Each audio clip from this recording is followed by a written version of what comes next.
Haligi ng tahanan ang kwento ng bawat ama. Sa bawat sulok ng ating tahanan, bago pa man tuluyang magliwanag ang kalangitan, may isang figura na gumigising na. Siya ang una sa pagbangon at madalas ay huli na rin lamang sa paghiga.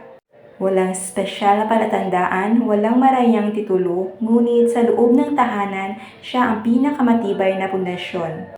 Ang pagmamahal ng isang ama ay bihirang marinig sa mga salita. Ito ay hindi laging sinasabi kundi laging ipinapakita. Nakikita ito sa bawat hakbang na ginagawa niya upang magtrabaho, maging sa ilalim ng matinding init ng araw, sa gitna ng ulan o sa mahirap na kalagayan ng kabuhayan.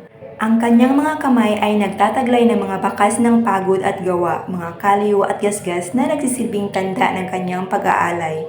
Siya ang nagtuturo na ang buhay ay nangangailangan ng tiyaga.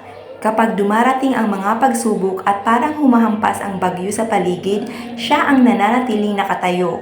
Tahimik ngunit matatag.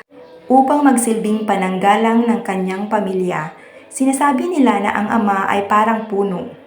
Yumuyuko lamang kapag malakas ang hangin, ngunit hindi kailanman madaling nababali. Sa kanya, natutunan ng mga anak ang kahalagahan ng katapatan, paggalang at pagtulong sa kapwa. Siya ang nagpapasa ng karunungan, mga aral na hindi matatagpuan sa aklat, kundi natututunan lamang sa pagsama at pagmamasid sa kanyang gawain. Kahit minsan ay tila mahigpit o tahimik lamang, sa likod nito ay ang malalim na hangarin na balang araw ang kanyang mga anak ay magkakaroon ng mas magandang landas at mas sapat na kakayahan kaysa sa kanya.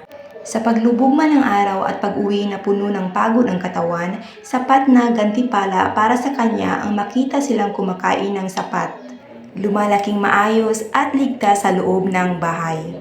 Ang kanyang kwento ay hindi lagi nakasulat sa kasaysayan. Ito ay nabubuhay lamang sa alaala ng mga anak at sa katatagan ng pamilyang kanyang itinayo.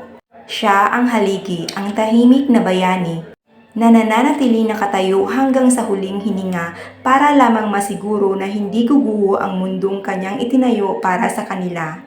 Sa lahat ng ama, tatay at amay, ang inyong pagmamahal ay pundasyon ng aming pagkatao. Maligayang araw ng mga ama.